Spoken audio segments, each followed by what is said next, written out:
Hagrid's motorbike adventure, Mardi Gras show director Blake Braswell, and more on episode 341 of the Unofficial Universal Orlando podcast.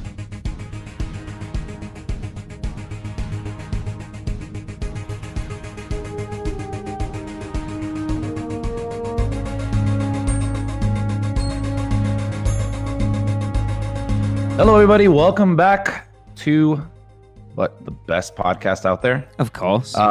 Yeah, absolutely. My name is Chris, and I will be your host today. And joining me, we have Lee. Hello, everyone. And Tracy. Hello. You took mine, and I was totally stumped. I always do that. I know. Fill in the blank. Yes. Yeah. And speaking of blank, we have no Darren today. No. So it's extra welcome back, talking Chris. around. It's welcome back, Chris. Sorry, Darren's gone. Yeah. Are we the same person that we just keep on alternating on episodes? Has anybody seen them in the same room together? Maddie did you proud the last couple of episodes, though, Chris. Oh, yes. I heard. Yeah. Thank you, Maddie. You are awesome. Yes, she is. So how you guys been? Good. Yeah. All right. Yeah? I'm actually getting very, very excited for Orlando now. Yeah. Even though it's still about 6 months away. It's real now. Yeah. I'm I'm excited to discuss Mardi Gras with you next week, Chris, because after sitting down with Blake, wait. oh my God, I am so excited. I'm excited to talk about it because I think I'm still full from Mardi Gras. That's what I like to hear.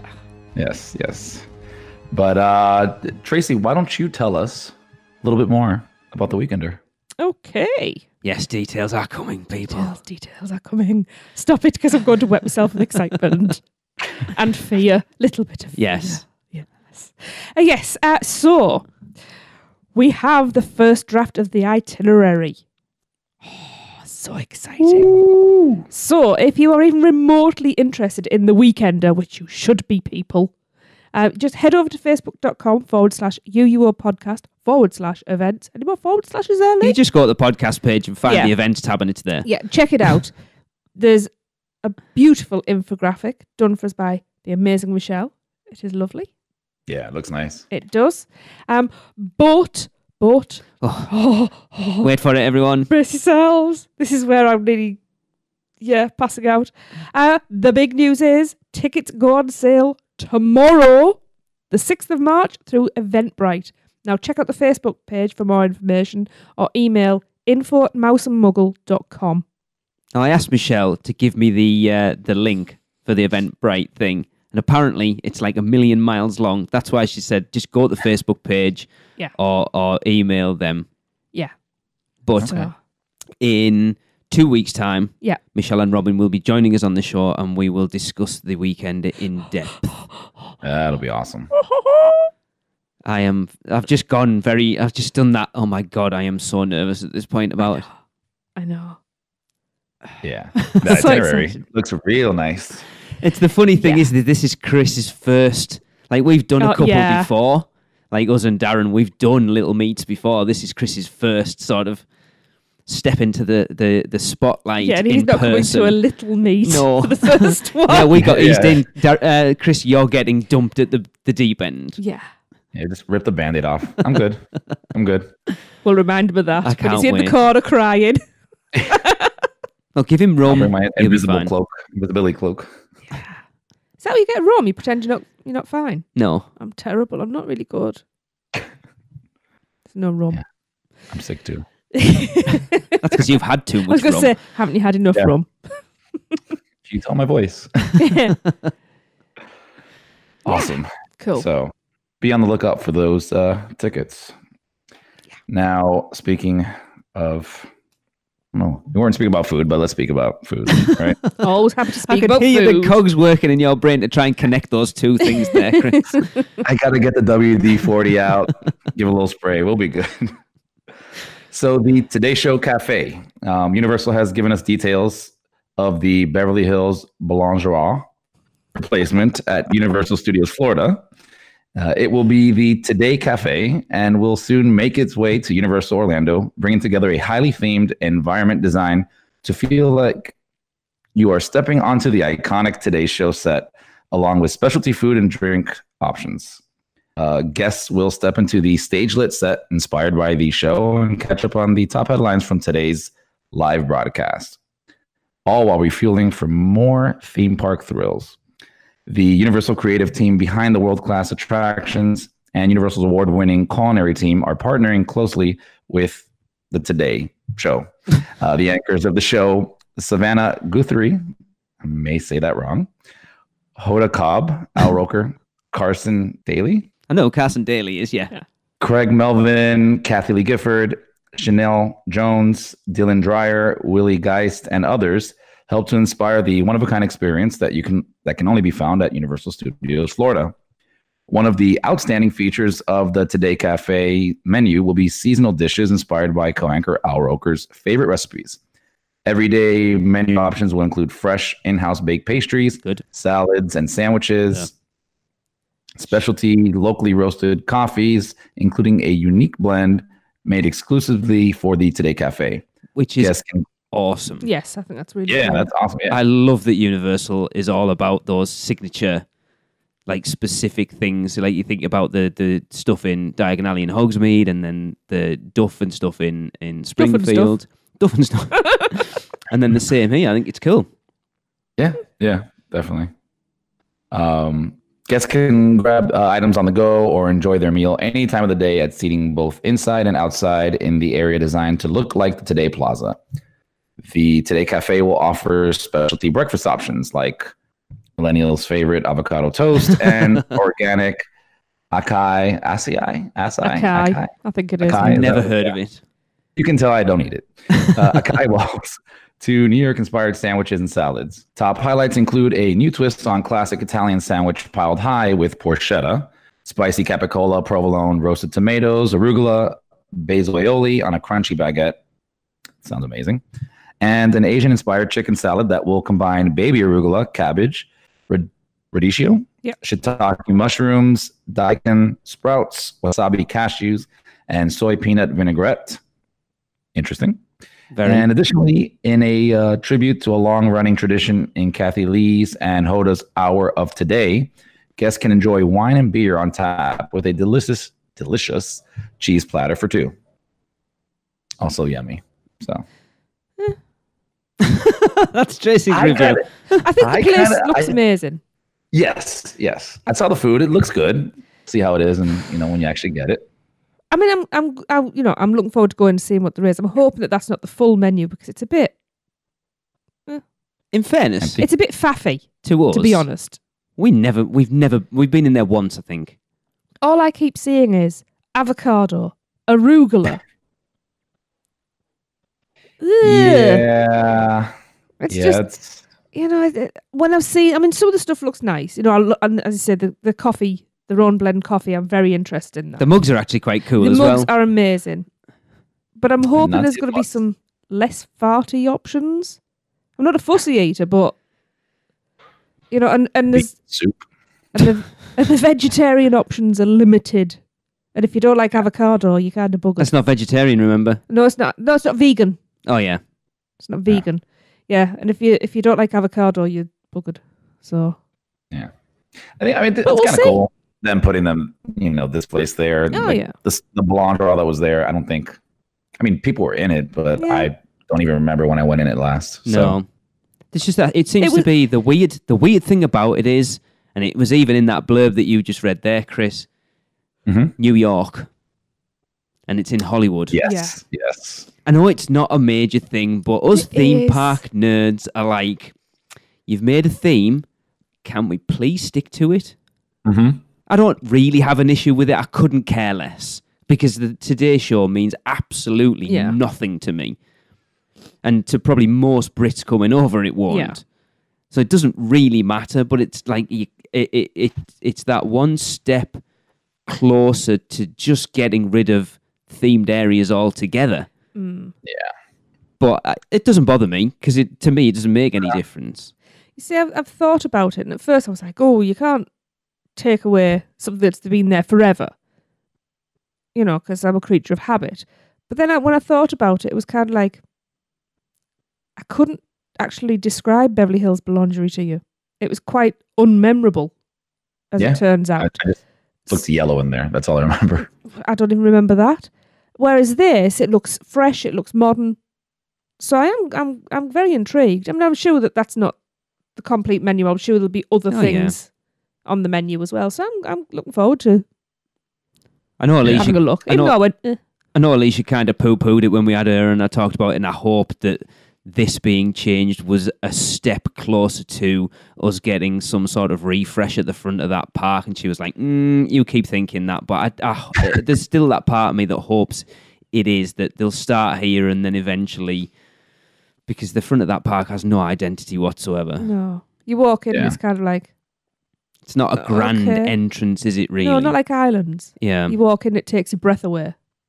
But it's another food option, somewhere to check out. It's either, if it's for you, great. If it's not, then it takes people away from it. Yeah. Just walk past it like you did the other place. Yeah, exactly. It's not a big deal, is it, at the end of the day? If you don't want to go in there, don't go in there. It's as simple as that. Exactly. So is this another coffee mug I won't be getting? If you want one, you can get one. I want one of the Starbucks Universal ones. That's what I wanted, awesome. But now Lee started drinking coffee 5 seconds ago. Yeah, Alexa has one of those here at home. They're so cool. Yeah, it has both parks on it. Yeah, they're awesome. Nice. I didn't think I would have to say dibs on a mug, but Lee went and got it first. I'll just use it for work. It's fine. Awesome. Sorry, I'll have a one. Uh-oh. Can you bleep that out, Lee? You want? I'm not bothered. Oh, yeah. He edits, doesn't he? I could bleep that out. It could be funny, actually. All right, moving right along. Yeah.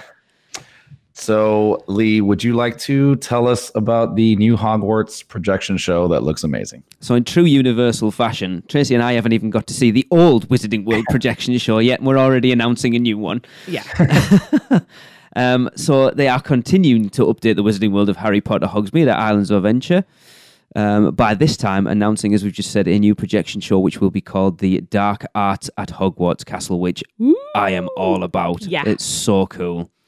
The new experience at Islands of Adventure will debut later this year, which they haven't said, but it's funny, they said it's going to be in Hollywood as well, but apparently it's only on real short run at Hollywood, so I'm hoping in Orlando it lasts a bit longer. Yeah. Because what I would like it to run is kind of run from the sort of 10th of October onwards, so we can get to see both. That would be nice. That'd be great. Yeah. But yeah, the exciting all-new experience in the Wizarding World of Harry Potter will cast a mesmerizing display of light, music, and special effects, unleashing the darkest creatures and villains, including he who must not be named himself, Lord Voldemort. So the blurb they put out said, illuminating a darker side of the Wizarding World, this spectacular new light projection experience will be a departure from the previous nighttime lights at Hogwarts Castle and the magic of Christmas at Hogwarts Castle. It's quite impressive. They've got 3 shows on. The dark arts at Hogwarts Castle will bring more intense tones and drama that reflect the dark creatures and wizards that challenge goodness in the Wizarding World. Guests will be asked to summon their inner strength and bravery in the face of the all-consuming dark arts, as some of the awe-inspiring moments and creatures inspired by the films come to life within the majestic light display. As darkness falls on Hogwarts Castle, Dementors, Death Eaters, and other unspeakable creatures from Aragog and mountain trolls to Thestrals will...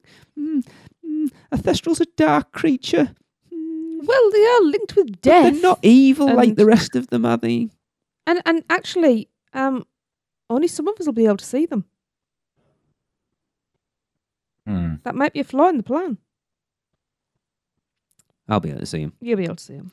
Anyway, two Thestrals will cloak the castle with sinister images from the darker side of magic, even conjuring the visage of Lord Voldemort himself. Until the Patronus spell, one of the most famous, difficult, and powerful defensive of the dark arts charms in the Wizarding World, is cast. The Dark Arts at Hogwarts Castle will be accompanied by an exclusive magical arrangement that will emanate in a surround sound environment. Always good.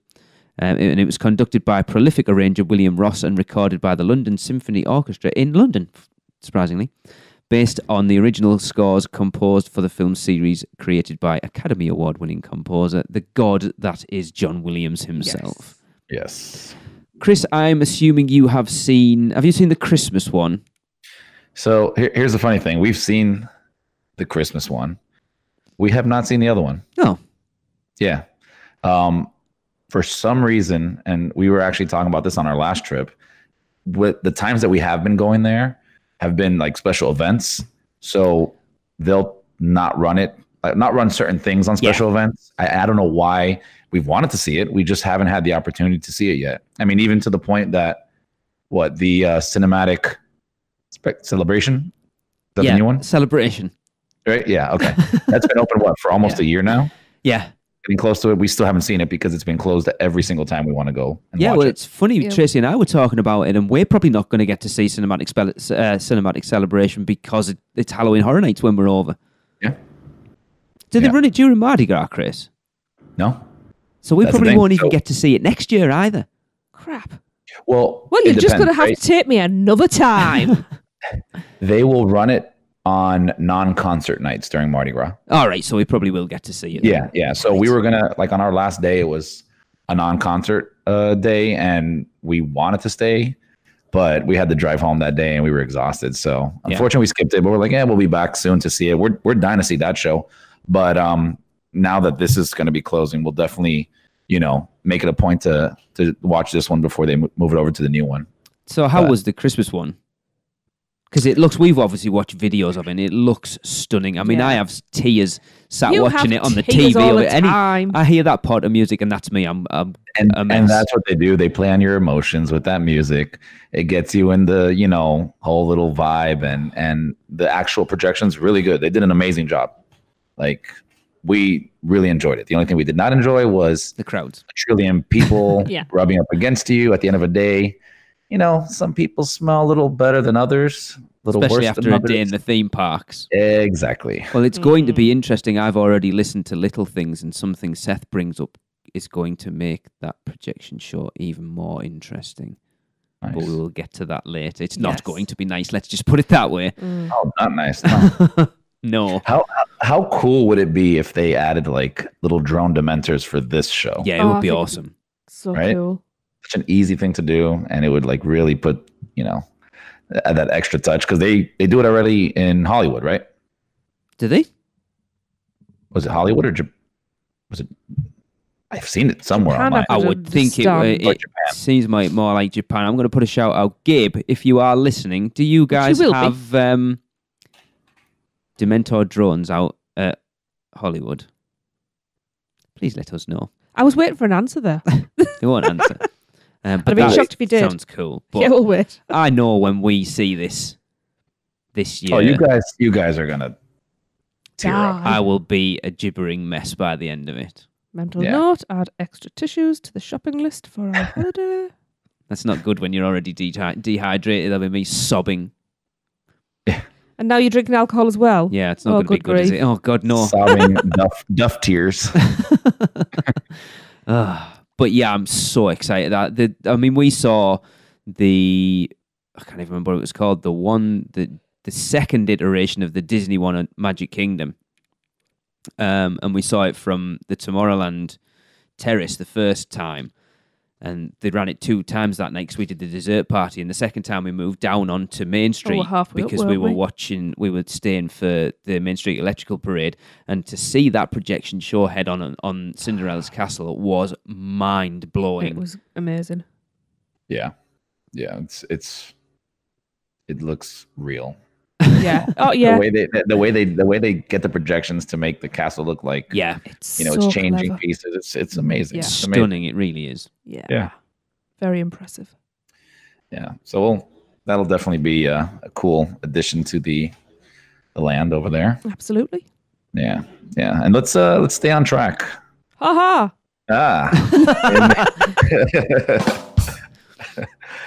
And Tracy, talk to us about the new Potter coaster. Yeah, come on. Sorry, I'm laughing over that. That was a good one, that. See if you can say it in one breath without stumbling over it. What, the entire sentence that doesn't have any punctuation? Get there. Right, okay. So, finally, Universal Orlando have given us some official details about this new coaster that didn't exist until a few days ago, did it? I think it's just about finished, isn't it? So, of course, it's replacing Dragon Challenge and replacing Dueling Dragons. Yes, Dueling Dragon. In Hogsmeade. So we have a name and an opening date. So yeah, it turns out that Alika was pretty much spot on. Well, not pretty much. She was bang on the money. Which we never doubted her. So the coaster will be called Hagrid's Magical Creatures Motorbike Adventure Just rolls off the tongue. Yeah, super easy. Yeah. The thing is, to quote an old advert from over in the UK, does exactly what it says on the tin. Well, this is true. Yeah. And it will officially open on June the 13th. I'm trying to remember. It's not a Friday, is it? When we... Oh, I'm going to have to check. Not that I've got any problems with Friday the 13th. I actually quite like the day. So, in the email Universal sent out, we got some hints at what we can expect to see. For the first time ever, join Hagrid as you fly far beyond the grounds of Hogwarts Castle on a thrilling roller coaster ride that plunges into the paths of some of the Wizarding World's rarest magical creatures. Hagrid's Magical Creatures Motorbike Adventure, Universal's most highly themed coaster, opens June 13th, 2019, only at the Wizarding World of Harry Potter Hogsmeade in Universal Orlando. It's a Thursday. Aww. And I do believe that Robin and Michelle might actually be there for the opening, so they've said they may well record stuff for us. But there'll be soft openings, obviously, before that. Of course. Chris, are you planning a trip down for this? Have you guys seen the video online? I'm sure you have. Of the actual carts. Oh, yeah. Oh, yeah. It looks so cool. Yes. I was listening to Grim Grinning Horse today, and they were talking about it, saying you're going to have such a different experience depending on whether you're riding on the bike or the sidecar. Mm-hmm. It's such a cool idea. They've been fighting over, I don't want to be in the sidecar, I want to be on the bike. But it's going to give, like normally with coasters, it's like front, middle, or back. Now you're going to have front, left side, bike right side. front, bike middle, bike back. Sidecar front, sidecar middle, sidecar back. And they were quite short trains as well, weren't there? It was like 6 or 8 six maybe. Or 8 cars on it. Yeah, I think so. Chris, have you ever done a motorbike coaster before? No. When I saw the Tron one online, I almost wanted to make a trip to Japan to go ride it, but... We have one close to us. In our local park. Yeah? Yeah. It's awesome. Is it cool? Yes. Oh, yeah. It's a proper launch coaster, so this one, I think this one, Alicia said this one's going to have launches, but not like... ours is where you can't breathe because your chest is paralysed. I'll put it this way, it's called Velocity for a reason. Yeah. It's like 0 to 62 miles an hour in something like 2.6 seconds. And wow. It's, Yeah. But it's a very different experience. It looks cool. Like it simulates and gives you that feeling like you're actually on a motorbike. So I'm all for it. Bring it on. Yeah. I must say, I've never actually been on a motorbike, so no. I'm assuming that's what it feels like. I'm just hoping that, like a lot of what Alicia said about as far as animatronics, that we're going to get to see.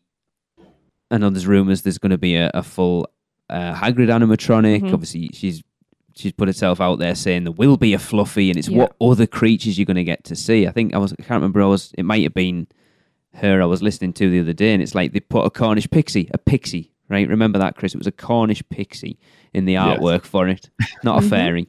So are we going to see Cornish pixies? And if we are, how are they going to do that? Yeah. I would like to see a Blast Energy Scroop, please. Yes. Because they're quite funny, and I think they would fit with the theming of the ride. Yes. Ah, yes. Do we want to take wagers on how long the wait's going to be opening day? 7 million I years. think we should. That'd be a fun game. Yes. So between the three of us. I think it will be extending off property. So what was Gringotts? I think if I remember rightly, when Gregory was doing bits for us, he queued for Gringotts first day and he queued 6 hours and it broke down. He didn't even get on it. Yeah, to come out the next day, didn't he? It's going to be interesting actually to see whether people have reached Potter fatigue or not. I don't think so. No. I'm going to say 5.5 hours. Okay. Kind of around that area. I was going to say like 5 or 6. So what's that? 330 minutes. Is that right? No. 5 hours. 60 minutes. 300. 150. Oh, yeah. 330 minutes. That's right. 300 minutes. Right? 5 times. Yeah, and then I said 3.5 to 5.5 hours. So 3.5. Oh, 5.5. Okay. So I'm going 330 minutes. So I'm 420. Oh, that'll work. Chris, what did you say? 360. 360 minutes. Yes. Hopefully not hours, because that would be pretty miserable. Wow. Tracy, what did you say? At 420 minutes, not hours. I worked out it was 420. That made me laugh. Right. Okay. I am excited about it because I think it's going to have long queues because it's a different type of coaster. yeah, I enjoyed Dragon Challenge and Dueling Dragons. Obviously, Dueling Dragons way Much more, more. but it never really fit into that land. No. It was a case of retrofit. trying to repurpose something Yeah. just to cut down costs. And I'll be honest, I'm all for that. If that meant that they could put more into the land, then brilliant. And the fact that they have gone back in now with the money they've earned and said, look, we realise that wasn't what we wanted to put in, but it allowed us to do what we did with the money we had. Now we've got that money, we'll now wipe that out and put something in that fits in that land so much better, then I'm all for it. I'd be interested to see what the entrance looks like. Because the Dragon Challenge one was totally nondescript. Oh, yeah. You It was could have huge, though. You could have walked past it. But the actual entrance was just like a hole in the wall. Oh, yeah. It was literally just a Literally doorway. a hole in the Yeah, wall. it was. With an egg above it that said Dragon Challenge. That was it. Yeah. So Well, I hope mean, this its is much. former entrance was glorious with the 2 dragons, but It was. It's funny. Someone brought that to our attention last Kieran. week. Kieran, a friend of ours, posted, I've just Yeah. been looking through my pictures and look what I've just found. And it was the proper entrance to it. And it was amazing. I've got to say, though, that picture that he posted, I swear we've got the same picture with the same woman stood in the same place. I doubt it. They could have repurposed that entrance. Oh, they could have done. Just painted those dragons a different colour. I know. yeah. But I am excited. And again, it's another thrill ride. So for all we've took one out, we're getting another one in. And I'm excited. I can't wait. Yep. There's a reason why it is on our itinerary to ride first thing on Saturday morning as a group. Yeah. Hopefully the lines will be down to 4 hours at that time, but we'll see. Yeah. Be interesting to see whether it starts with Express or not. I'm doubting it. I doubt it too, because Diagon, what is it? Escape from Gringotts. Yeah, that didn't have it. No, So- I know it's been built with Express lines in it. Whether they use it or not is a different matter. Cool. Yeah. All right, let's move on over to Seth with some little things. Hi, this is Seth Kabursky from the Unofficial Guides, and I'm here with the first look at all the little things that are new around Universal Orlando Resort for March 2019. We're going to begin in City Walk near Guest Services, where they've recently installed a fuel rod charger dispenser. You may be familiar with the fuel rod battery chargers from Walt Disney World or Disneyland, where they've been available for a year or two. The one at Universal Orlando costs $30 for one cell phone battery charger, but unlike the ones at Disney, there's a $3 charge to swap a depleted one for a full one. However, you can get up to 10 free swaps if you download the Fuel Rod mobile app. Personally, I think you can find much cheaper and better cell phone battery chargers online, but if you're stuck in the park with no way to charge your phone, it's an alternative. I'm told that there are also fuel rod kiosks located inside Islands of Adventure and Universal Studios Florida, but I just haven't found them yet. The Sapphire Falls Hotel has announced its first rum dinner. It's going to be held at the Amatista Cookhouse Restaurant on March 23rd. It costs $70 per person, and that includes food and drinks. Okay, now let's move inside the parks, where you may notice that the free Wi-Fi service has been changed from Xfinity to Universal. So if you're having trouble connecting to the old Xfinity Wi-Fi SSID, look for Universal instead.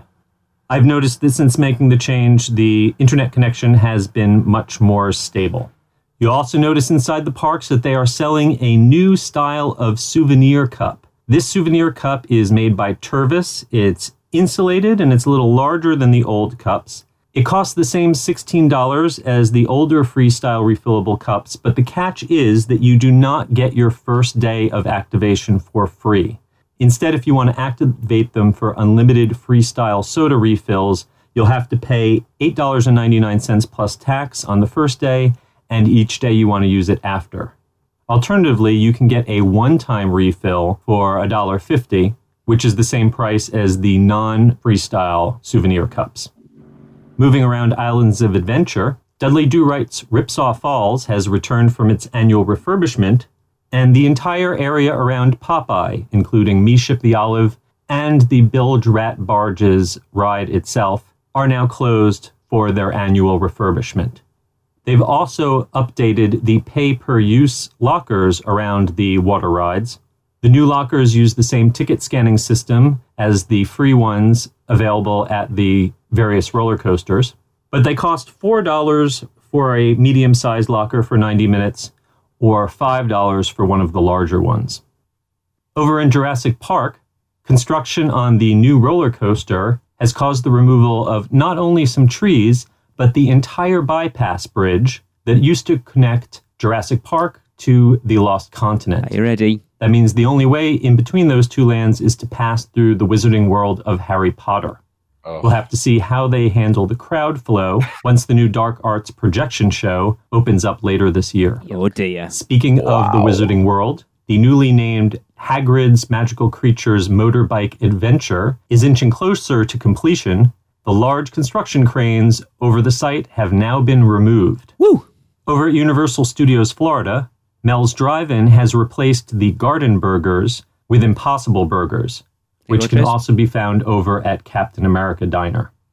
And while you're at Mel's, stop in across the street at Cafe La Bamba, which has briefly reopened a small portion of the restaurant just for Mardi Gras, where it serves as a mimosa bar.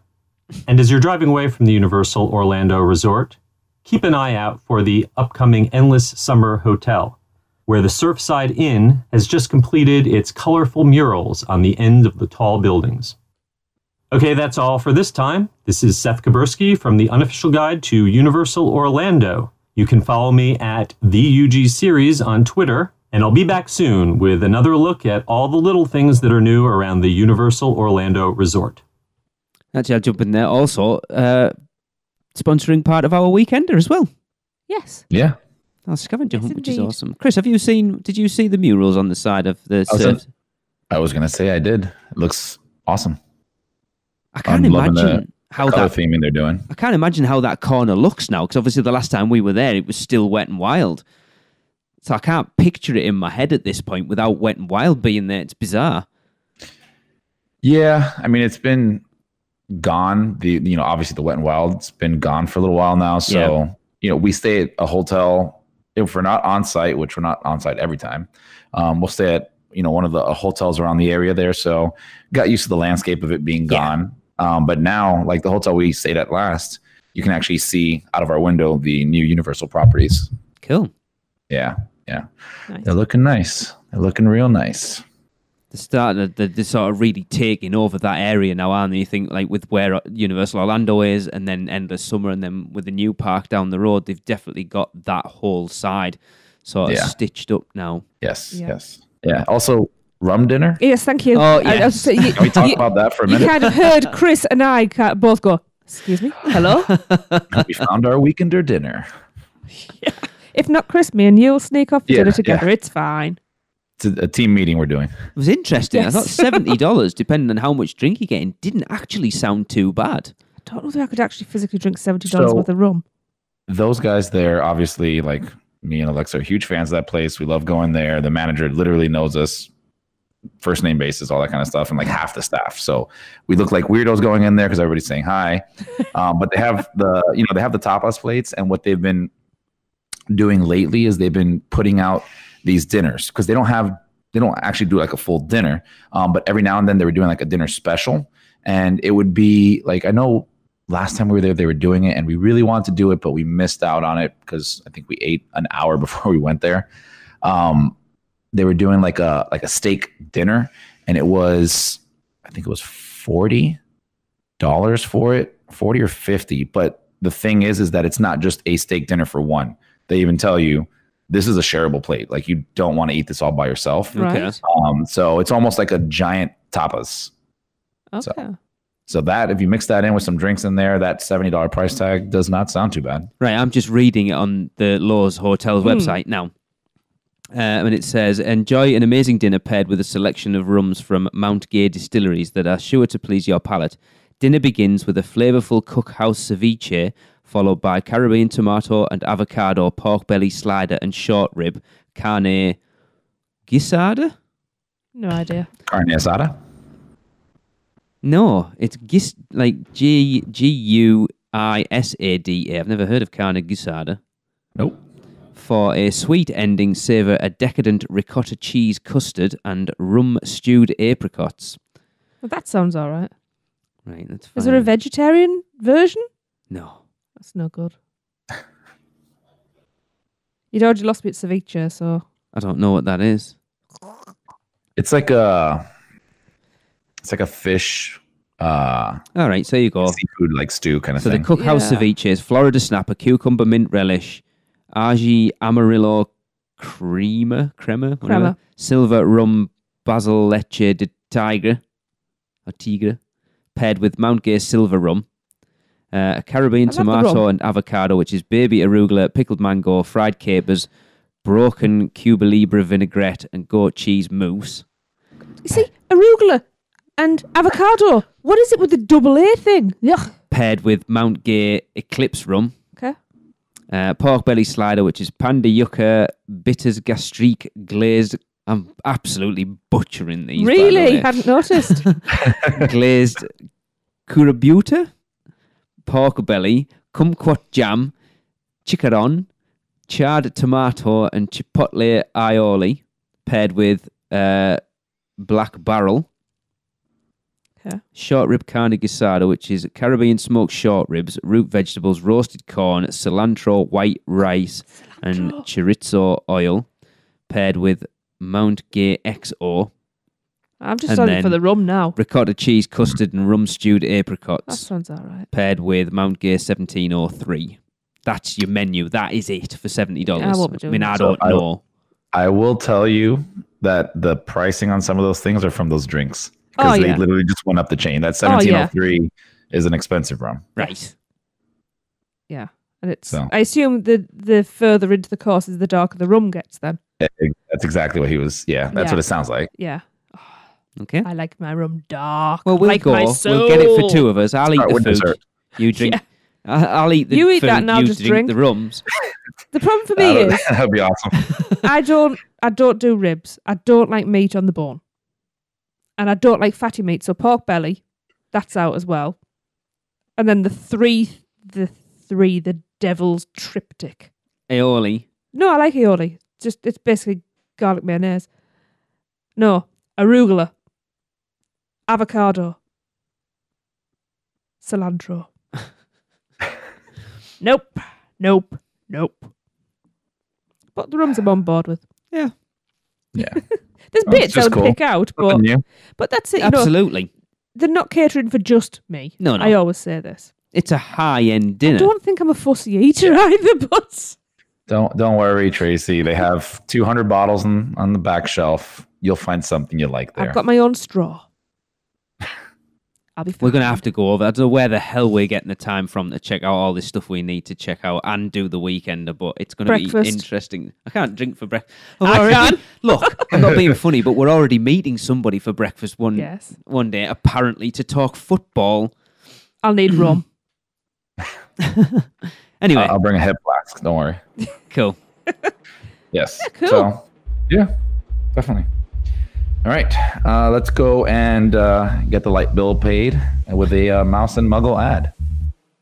Mouse and Muggle Travel Company, our services are completely free to you. We don't just do Universal. We can do Disney. We can actually do anything. I don't know if anybody knows that. We can do anything. We can book absolutely anything, and it's super easy. We have a website. Just go to mouseandmuggle.com, and we have a link there for a free quote request. You just fill it out. That email comes straight to me, and either Robin or I will handle it, or if we're a little bombarded, then we'll send you off to one of our expert agents.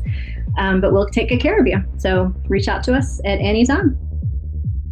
And we are back. So, Lee, Tracy, you guys had the opportunity to talk to show director Blake Braswell about this year's Mardi Gras at Universal Studios. We did. That was pre-recorded.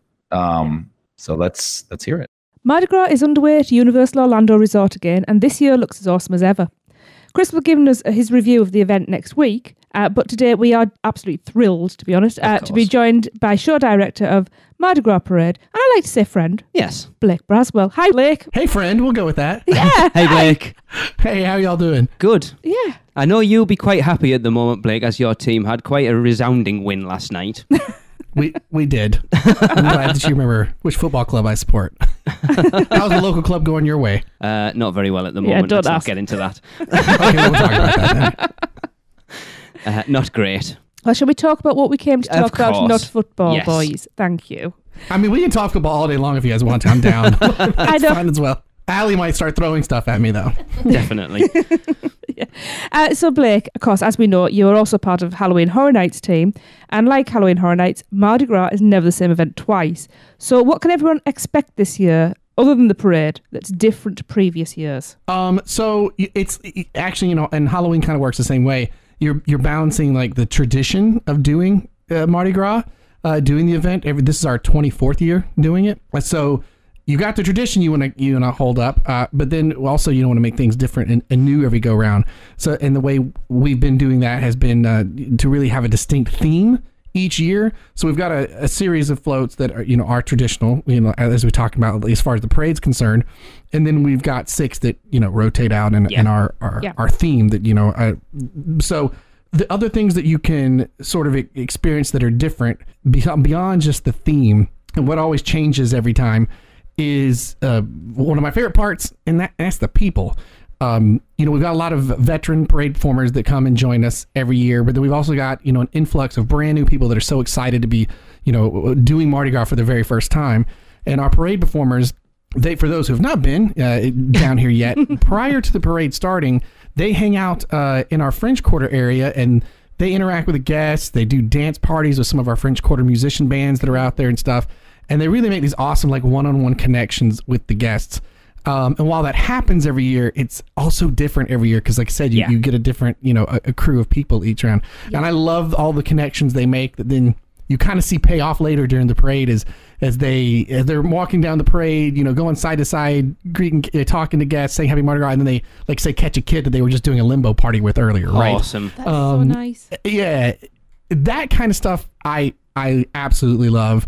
And then new for us this year, beyond our theme and stuff, is what we're doing like with the food as well. Oh yes. There's a lot more Cajun food going on. Mm-hmm. And I've had it all, and it is good. Yes, Chris, one of our other hosts, was down there last weekend for the weekend, and he didn't have any bad words to say about any of the food. He said it was all amazing. Yeah, and you can actually they're doing like tasting sizes this time too. So that you can actually get around and try. If you're only going to be here, like say one day, you don't have to choose. You can try a lot of different stuff with these tasting lanyards. Now, normally I'd be quite sad talking about Mardi Gras to you, Blake. And I know I'm going to call myself out here that when we had you on last year, I did on the podcast say and promise that I was bringing Tracy this year. Yeah. And I know You lied again. it hasn't paid off, but I will say we are booked up to come out for Mardi Gras next year. So I'm kind of sad, but with an edge of excited for next year. Yes. Well, we're already hard at work on the theme for next year, so trust me, you'll have a good time. Awesome. I cannot wait. So moving on to the parade then, at Mardi Gras, Blake, the parade is pretty much the main event at the Mardi Gras celebration. So, and carrying on making the event different every year, this year's parade is no different. Like you've already said, there's the classics that everyone expects and then the new floats for this year, and that theme is party animals. So where was the inspiration for that theme? So the theme actually comes from Mardi Gras itself, in that we wanted to take a theme, and what was going to be a little different from what we've done in the last few years is make sure that the overall theme of Mardi Gras also pulls through very strong through the theme that we're doing this year. Last year we had the celestial, so we had like all the constellations and stuff.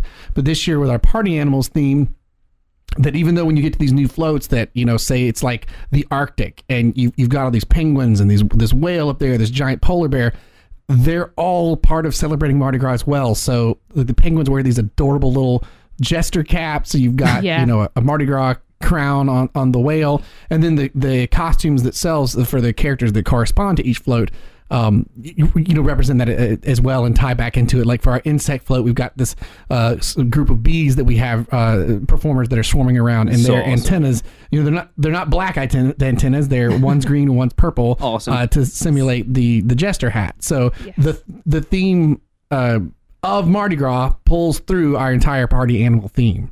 Awesome. I've got to say the bee one is my favorite one.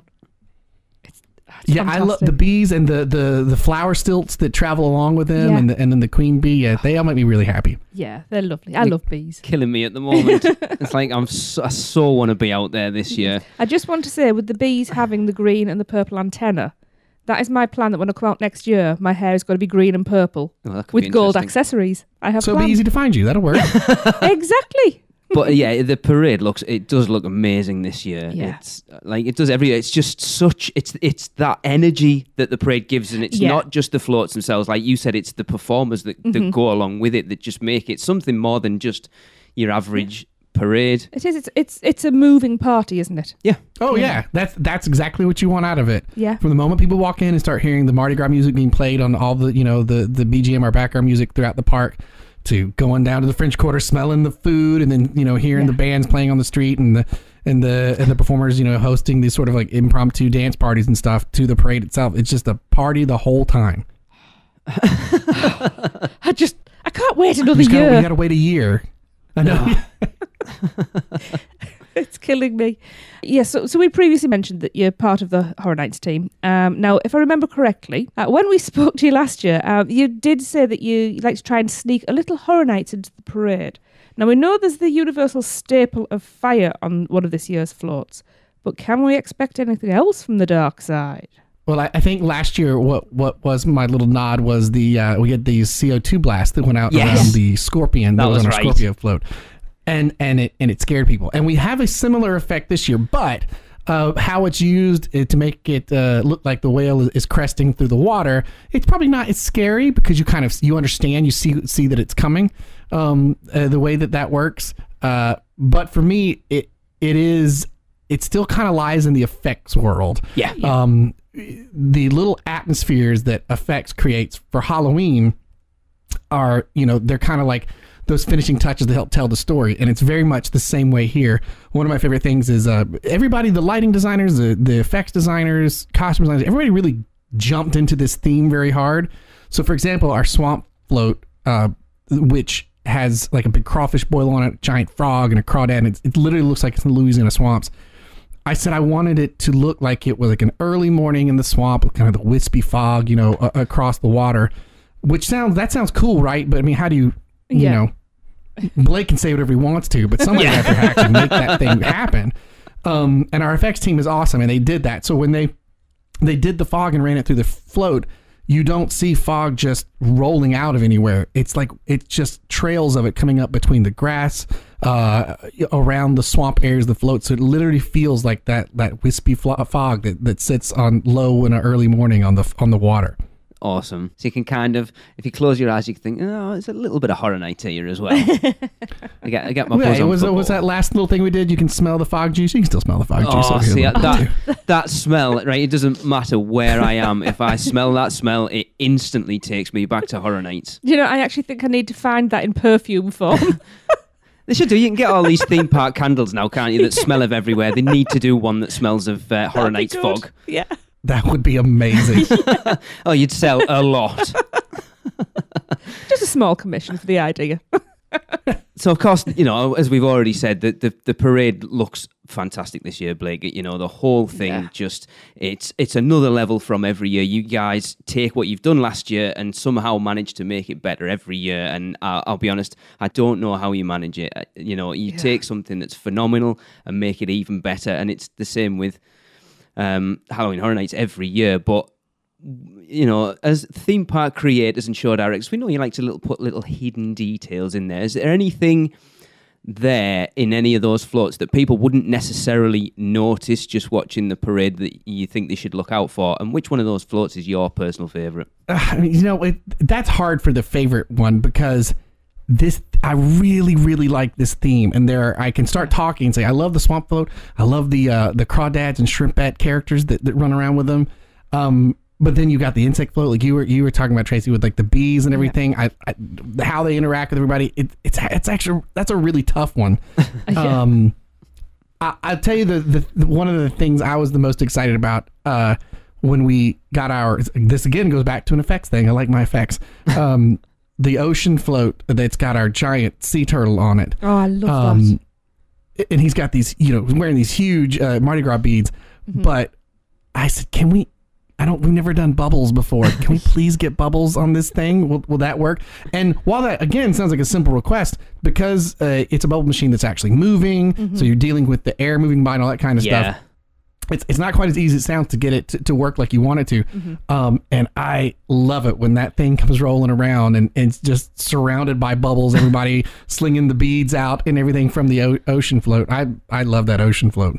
Awesome. Yeah, that is a good one. Floor. That's another thing I can't forget. It's not just the parade performers as well. You've obviously got the guests on the floats throwing the beads, which adds another level to not just the parade itself, but that interaction and the experience for the guests, actually getting to be part of the parade. Yeah, join the party. Don't just sit back and watch. Absolutely. Exactly. I expect you all will end up on a float when you come visit New Year. I hope that happens. I hope so. It's Chris, who's on the podcast with us. He always brags every year. He's only been with us about a year and a bit at this point, and whenever we bring Mardi Gras up, he always brags that when they went down to Mardi Gras, I think it was last year, him and his girlfriend got to be king and queen of Mardi Gras. It's like, yeah, okay. I think it's time to replace him then. Anyway, so yeah, of course, the event isn't all about the parade. Now, other than the food offerings, which we are going to get to, they have already been alluded to. How have you upped the game this year? We've kind of already mentioned this a little bit, haven't we? Yeah, I mean, I'll tell you one thing that's helped is the theme was one that they could buy into so well with our designers that like our lighting designer, she went bonkers over these floats. They look so good. They do.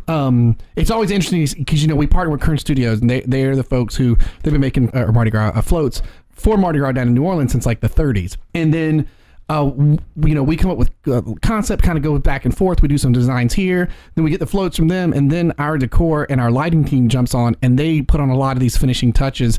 And the lighting package that was designed this year is fantastic. There's all this LED tape and things working around the different animals and scenic pieces that are on the floats. It makes it such an amazing nighttime experience to see how all that comes together. Yeah. I mean, that's the thing with the parade every year, with technology moving as quickly as it is. It's not just a case of you sort of changing what you guys can do with it, but how the technology moves, allowing you to do different things every year as well. Oh, yeah. And our tech partners are all excited to play with new toys. So they're always bringing fun ideas in if they've got something new. Because, again, talking about how we've upped it this year, I think the merch this year looks really good as well. Definitely looks better, like a step up from last year. I think you pointed out there was like a hoodie in one of the shops that's cool, but there's like all the beads and the merch for Mardi Gras. It's a big thing for people because everyone wants to go to an event like that and take something home to remember it by. So the merch is a massive part of it, I think. Yes. Oh, it always surprises me every time how many people come in dressed in like ready to roll Mardi Gras stuff, or they're getting it here and getting dressed up ready for the party to start. That'll be us next year. Yes, I would imagine. Oh yeah. Well, we're bringing our daughter will be 15, so I expect her to be all decked out. She might be misery guts, but we'll get it. We've already kind of mentioned the food, and I think we have to talk about it because it just looks. Yes. Like all of it looks amazing. And you've got new offerings this year, as we've mentioned, the tasting lanyard, which again, Chris, we sent him down to test out the tasting lanyard. Yeah. And then the new upcharge offerings, especially the Bayou Boil. That's brilliant. Oh, yeah. Yeah, I mean, that Bayou Boil looks amazing, and it's in such a great place as well. Perfect. Yeah, and if you do the Bayou Boil, that's on the concert nights that happens. It also, you get VIP seating with the experience as well, plus just a ton of crawdads. It's awesome. So how much do you think that the food ante this year has added to the event overall? Oh, I think the food awesome this year is, you're trying to, themed entertainment designer, you're trying to make an immersive experience. So we do what we can on the entertainment side. And then, our food and beverage partners come in and like seal the deal off so that when you're in the French Quarter, like you smell all that Cajun food. I feel bad talking about this because it's going to make your year-long wait worse. But the food is awesome this go round. That crab etouffee is slamming.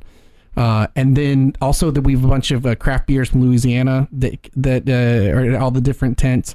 And again, you got like regular sizes or you can do tasting sizes, so you can try a bunch of those as well. Yeah, I like the idea of that. That's such a great idea. Yeah. I do like to try new beers, but I can't drink a lot, so that's perfect for somebody like me. Yeah, see, there you go. So you don't have to make a choice. You can try a little everything. Yeah. Well, I've just recently began drinking again after being 15 years teetotal, so I'm actually looking forward to coming out and actually trying some alcohol for a change. Well, I'll see you in a year then. Yeah, but it does. I mean, the food is like, I think theme parks very much are about food now, and I think, like you said, that having those smaller portions gives people the opportunity to not have to make that decision. Do I want that or do I want that? You can have it all. Yeah, you try a little bit of everything, like from and you've got like the dessert stuff, like the beignets and the king cake. Yeah. The gator bites, those are also very good. Yes, I have heard that from a number of people. Yeah. So Blake, if you could only have one item of food from the event, what would it be? Just get a big old thing of that crab etouffee. Done. Okie dokie. You heard it here, people. Boom. Done. It's so good. It's so good. The gumbo I've always enjoyed here. It's always been my favorite, but that crab etouffee is it's taking the top spot. Ooh. Awesome. Well, we're kind of running out of questions at this point, but I have got one I'm going to throw in. I hope Ali doesn't slap my wrist. Through them, haven't we? Where do you go from here? So actually coming out next year, what can we expect next year, Blake? Any hints? I don't really have any hints I can give just yet. Shall I send you my list?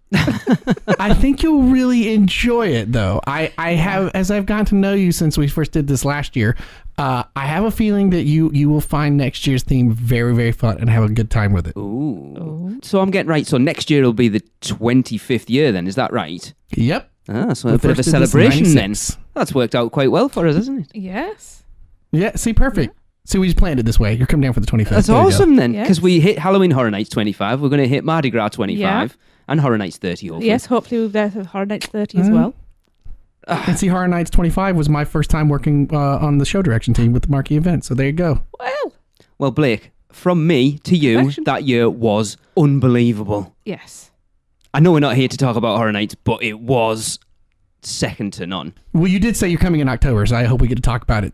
Oh, yes. Come experience in October. Yeah. Oh, yes, I'm looking forward. We are counting the days to the first Horror Nights announcement this year. But anyway, we're not talking about Horror Nights. Mardi Gras is still going on and is going on for quite some time yet. So we haven't even talked about the concerts. No, we haven't. The concerts are a huge part of Mardi Gras.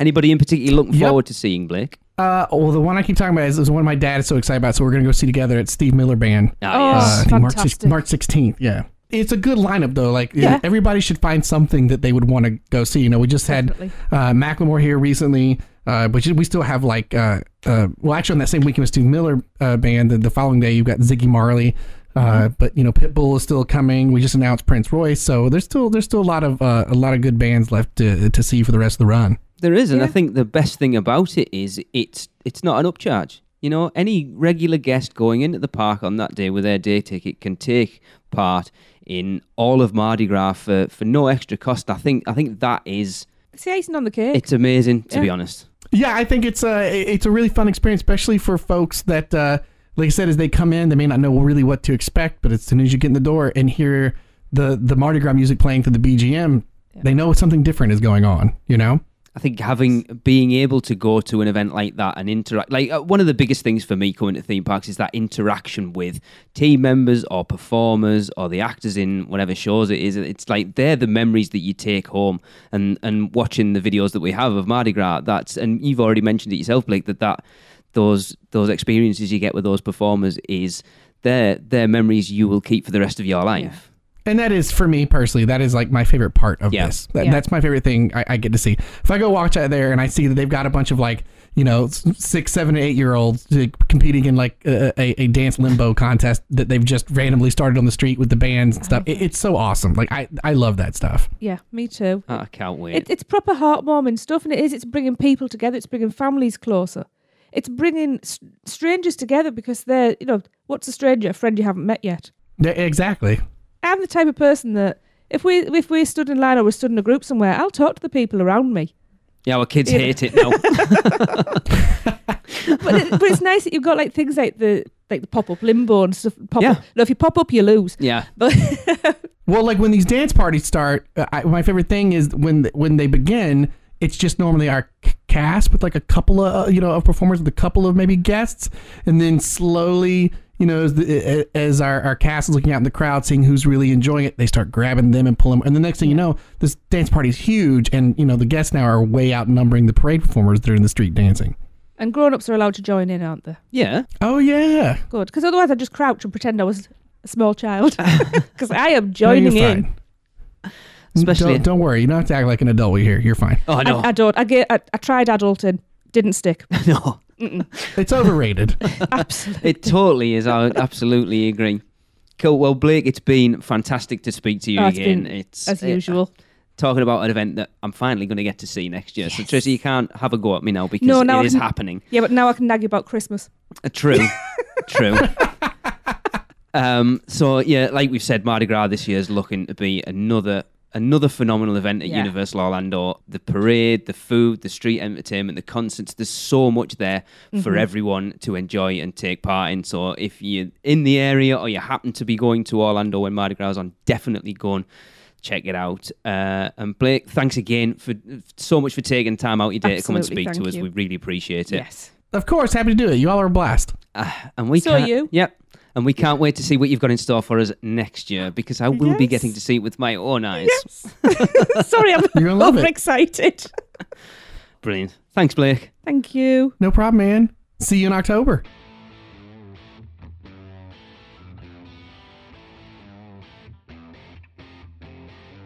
And we're back. So, yeah, that is going to wrap up the show for this week. Yeah, I'd just say Blake was awesome. He's such a nice guy, and I can't wait. We've already talked about meeting up when we're over. Yeah, it's that thing with him because obviously we've spoken to him before, and we have the connections on Facebook and everything. It's just like having a chat with a friend, and it's kind of like I kept having to say to myself, "Oh, you're working. Hang on." I always felt. It's just because it was just a chat. It was lovely. I felt guilty that we were talking about Mardi Gras, yet we probably brought Halloween Horror Nights up as much as we did in it as everything else. You always blame me because Blake will find every opportunity to drop in the fact that Halloween Horror Nights 25 was the first year he worked on Horror Nights, and I'm like, oh my god, that year was amazing. Yes. Yeah. It was a really good interview, and I can't wait to go and do Mardi Gras now. Yeah, absolutely. Yes. Well, we're going to talk a lot about it next week. Oh, yes. So, yeah. So, for Lee, Tracy, and myself, Chris, thank you for listening. We'll see you next week. Cut, print. That's a wrap for another episode of the Unofficial Universal Orlando podcast. Never miss a show by subscribing on Apple Podcasts and leave us a rating and review while you're there. Not an Apple user? You can listen on Stitcher, Spotify, YouTube, iHeartRadio, or your podcatcher of choice. Email us any questions or comments to podcast@uuopodcast.com. Follow us on Facebook, Twitter, Google+, YouTube, Instagram, and Pinterest. Just search UUO Podcast.